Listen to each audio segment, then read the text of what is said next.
Hey everyone, welcome to another edition of Coffee with Will.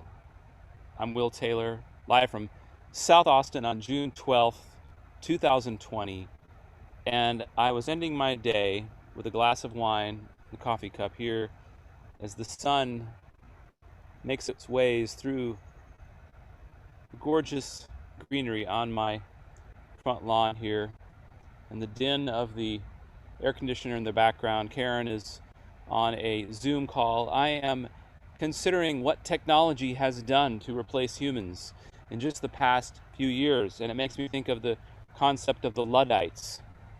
And so the title of this Coffee with Will, even though I don't drink coffee anymore, is about the new perfection will be imperfection, or imperfection will be the new perfection. Because as I was scrolling through one of my digital music channels today, I discovered something that was very unnerving, very, in a way, sad and upsetting, and an example of how the unexhausted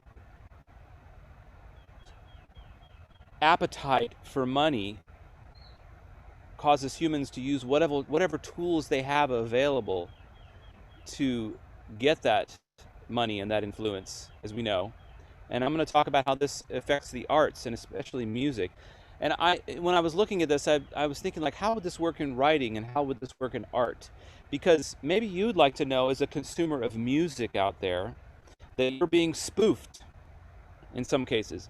Some of you are being spoofed. Now, I would say that many of you fall in two different categories. There's some of you that don't care. You just, whatever you hear coming through your Pandora or your Spotify, if it sounds good to you, you don't really have time to care about whether it was created by a human being or artificial intelligence. If it sounds great, it contributes to your environment, it contributes to your state of mind, your life. You don't have time to follow through and find out if an actual human being created that. So that's fine. There's no judgment about that. But if you do care about that, if you are a person who cares that the music that you consume is created either by a machine, artificial intelligence, which might be monitored by one human being who's collecting all of that revenue, or if you prefer for your listening to be aligned with human beings and bands and musicians that actually live in this time, then this might be for you. You might want to know this, what I'm about to tell you, because I think that we've seen the computer come on board and save money for the musicians and save time, which is a good thing. But on the other hand, the computer can now almost, not yet, but almost replace the sound and fool you to thinking that's a real musician playing the instruments. And I'm going to show you how I came upon this interesting thing here on Pandora. If you go to Pandora and you look up Instrumental Brothers, I'm going to let you in on a little secret here. Instrumental Brothers is actually a made-up band. It's a band, or not a band, it's a label where my music is actually being distributed through a publisher. So all of this music here on this site, on Instrumental Brothers, is actual real human beings playing the music. So, like, Don't Stop Believing. And if you can see, as you can see, we have 37,000 listeners, which is a really exciting prospect for me. You might wonder, like, well, how did I get to 37,000 people listening? Well, this is through the magic of algorithms and titling. So this song, Don't Stop Believing, is the reason why I have 37,000 listeners here, because people searched for Don't Stop Believing, and my publisher made up an album called Motivational Music Event Background Music. So when an event is happening and there might be 10,000 people at that event, the organizers of the event go into Pandora. Oh, we need some music to play during the background of this event. Let's look up motivational music, event background music. And so people are finding this music and playing it at public events, conventions, things like that. And that is how this came to be 37,000 listeners. It doesn't have, there is no Instrumental Brothers. It's just my music behind the Instrumental Brothers title. So this is cool because this is a little stream of income for me, and I'm an actual real musician playing all the parts on all of these. Now, every once in a while I check in on this because like I'm thinking, what other music could I add to here that might be useful for conventions and events? And so I'm making a whole new package of a new album of music that would be appropriate to be played at a motivational event. Working on that right now, and I'm playing all of the parts. Okay, so keep that in mind as I proceed here. If you go down here, you can see I only have one album on this sort of ghost band that my publisher has made up. You can see here it says O'Neill Brothers. Okay. You might think, oh, that's kind of deceitful, Will, but let me just show you what's really deceitful in a way. But on the other hand, you can't blame people because they're just using the tools that they have available. So I go down here where it says similar artists to see what other artists are doing like me. I look at this guy, Daniel Zhang, who has 604,000 listeners. Now, he is an actual real musician. Let's listen to his music and see what he's playing. Okay, that's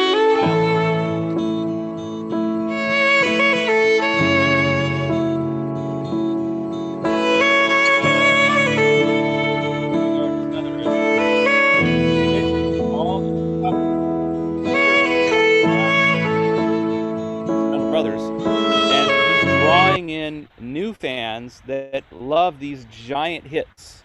So the hits are the magnets that bring in all of these people. And with 604,000 listeners, this guy's making probably anywhere from $10,000 to $100,000 a month off of this digital income.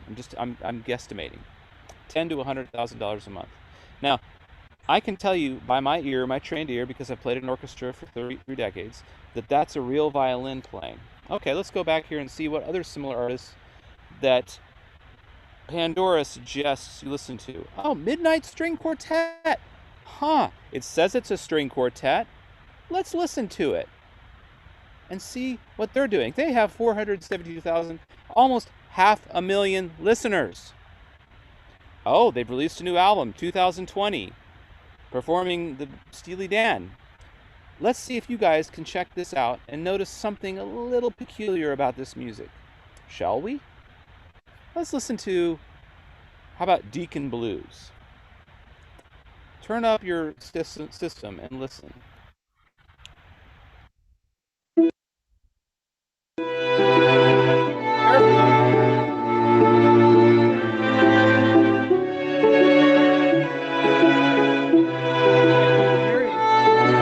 Is artificial intelligence. You are hearing string sounds not played by string musicians, but played by zeros and ones. This entire album is artificially intelligently produced.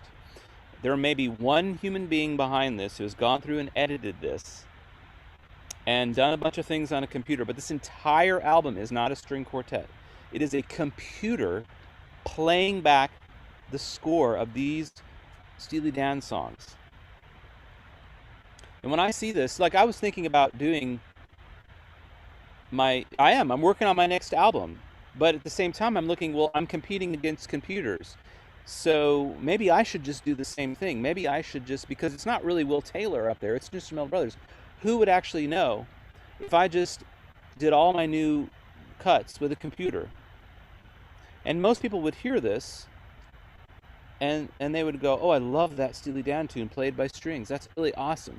And they wouldn't actually hear that this is because artificial intelligence has gotten so good with sounds, with samples, that it almost fools everybody. But the reason why I can tell it's not real musicians is what? You want to tell me what that is? Listen to it again. Ricky, don't lose that number. Get this thing to play back. The reason why I can tell this is similar to when you watch 4K video. How many of you watched 4K? It's too perfect. When we look at our scene, like I'm looking at this scene right here, I'm looking through my eyes, and there's imperfection because my eyes are not perfect. I mean, I'm seeing things out of focus, and things seem closer to being in focus. This music is too perfect. Too perfect. It's quantized. There's no humanity in it. It's played by a machine. Let's go back to this thing here about Luddites. The Luddites were a secret oath-based organization of English textile workers in the 19th century, a radical faction which destroyed textile machinery as a form of protest. The group was protesting against manufacturers who used machines in what they called a fraudulent and deceitful manner to get around standard labor practices. Luddites feared that the time spent learning the skills of their craft would go to waste, as machines would replace their role in the industry. Over time, the term has come to mean one who opposed industrialization, automation, computerization, or new technologies in general.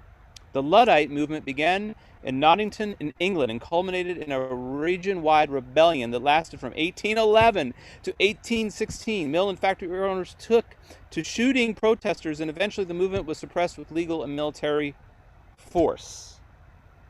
This is in the early 19th century, folks, and now here I am, a Luddite, because I have spent 3 decades of my life learning how to play an instrument in real time. And as you can see, as I've demonstrated here, that skill is being replaced. Because why is it being replaced? If you go back here, you'll look and see that there are 472,000 listeners. So if I want to make the money and I want to make the residual income so I can live a beautiful life, if I were to just logically follow this trend, I would stop playing all the parts myself because nobody really cares. The numbers tell the truth here. Not nobody, but let's just say this. Most people don't care. If it sounds like Steely Dan and it sounds like strings, it's good enough for them. 470,000 to, so if I really want to be successful, I should just go buy the latest library of string sounds, use those. Maybe if I want to add a little bit of humanity to it, maybe I'll play the violin on a couple tracks and put those out under my ghost name, Instrumental Brothers. Why should I take all the time, my precious time on earth, to play real parts when it's already proven that the computer is more preferred by human beings? You tell me. I'm really upset about this. Really upset. Really, really upset. And I'll tell you why. Let me go back here. Let's look at some of these other... The Vitamin String Quartet. Now, the Vitamin String Quartet, originally they would hire not that talented musicians to play the music. And now, they don't even hire real musicians anymore. Now, they're doing the same thing the Midnight String Quartet is doing. They're using computer parts. If you listen, they're too perfect, they're too quantized, they're too polished. And so, back to my title of this talk is Imperfection will be the new perfection, because we're still not at a point where these samples have imperfection in them. When they have the imperfection, then human beings will be replaced, and you will either only go to live performances, because when you sit in front of a real human being, unless some new holodeck is created that now will replace that, which I guess could be possible in the next 100 or 1,000 years. But the only way you'll know that it's a real human being is if you're in the room with the human being. So basically all recorded music is going toward just computers. And if you listen to stuff like Ed Sheeran, you'll hear that most of the track is computers with a vocal on top of it by a real human being. So listen to this. This is Vitamin String Quartet. And what they've done is they've done a hybrid of computers and a human being. So I can tell you this cut right here, Blue Jeans 2020, has, unless they've just developed some amazing samples that have that imperfection in there, I'm pretty sure that there's a solo violin with computerized tracks in the background. And you know what? Most of you out there don't care about this. But for those of you that do care, You can vote with what music you listen to. You can vote and you can make a difference by your choices. If you listen to music like this, maybe you can listen, and if it sounds too good to be true, if it sounds too perfect to be true, guess what? It probably is. Now, listen to this. That whole beginning, that is not how strings sound. Now, that cello, once again, very low sound, all the way low. You might ask, how do they do this? The reverb is how you that cello that sounds like it with my ears because I can do it low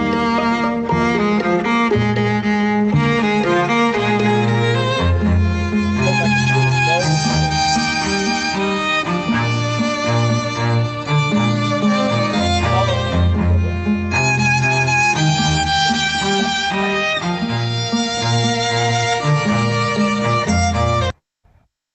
So I'm just giving you a perspective as somebody who has music in life. I've had a bunch of musicians that I've used to play with live. That exposure to music is actually pretty cool. My dad used to tell me he loved the music he was producing because those sounds he was yeah, I believe it sounds like mostly like 90% computers playing the sounds and maybe one person playing on top of that to give it a little bit of realism. So, what do you think? Should I just go ahead and do this? I could make the money. I've already have 70, what is it? How many thousand people do I have following me? You know, I got 37,000 listeners. Why don't I just quickly output 10 albums of hits and have a computer do it, and then I can use that money to just do what I want with my life musically, write music, and why shouldn't I do that? Everybody else is doing that. Let's look at other musicians that are doing that. We've got the Brooklyn Duo is two musicians that are married. They don't do it. Simply Three, real musicians. Daniel Zhang, real musicians. Piano Guys, real musicians. So these two, Vitamin String Quartet, Midnight String Quartet, are computers. It's most likely one person or a company that's paying for these recordings to be made because all these cuts are basically leveraging covers, the collective power of covers. So I predict that the new perfection will be when they make a new algorithm which will have humanity in it with imperfection, meaning subtle imperfections built into the sound which our ears crave. How would this look in art? How would this look in writing? How would this look in movies? Well, it's happening in music, and it's been happening in music a long time. Computers are replacing humans. So if you care, if you're somebody who cares about supporting music by human beings, then ask the question and check in every once in a while on the music you're listening to. I mean, it's more obvious in instrumental music. They haven't been able to, as far as I know, synthetically invent an algorithm for the human voice. Think Buddha. They haven't. But when that happens, it's going to be interesting. So what I'm saying is yeah, just ask the question: is this real or not? For music that you're listening to, and I encourage you to support non-commercial, non-corporate music, music not by giant stars, but by people that are the mom and pop of the music business. There's so many of us out there. We are working our asses off for you, not for you. I'm sorry. We're working our asses off to create real music for you to enjoy. And I would challenge you to search for those artists. And if you have any questions about where to start, you can reach out to me. Imperfection will be the new perfection, and there will be two camps of people that don't really care and just want to listen to what they want to listen to, and people that do care, that will search out and support and be in the communities of music created by real human beings, not computers. Take care, everyone. Come see us live every Tuesday night, 7:30 p.m. for Strings Attached at Home, human being music. Music from humans in real time that will vibrate with your soul, I believe. Check it out at live.stringsattached.org. And if you want to subscribe, become a member of our list, and make a donation, you can do that at stringsattached.bandcamp.com or join us at stringsattachedmusic.net. Be well, enjoy life, and reach out to me with your comments. I'd love to hear them. Maybe you disagree with me. I want to hear it all below. Take care.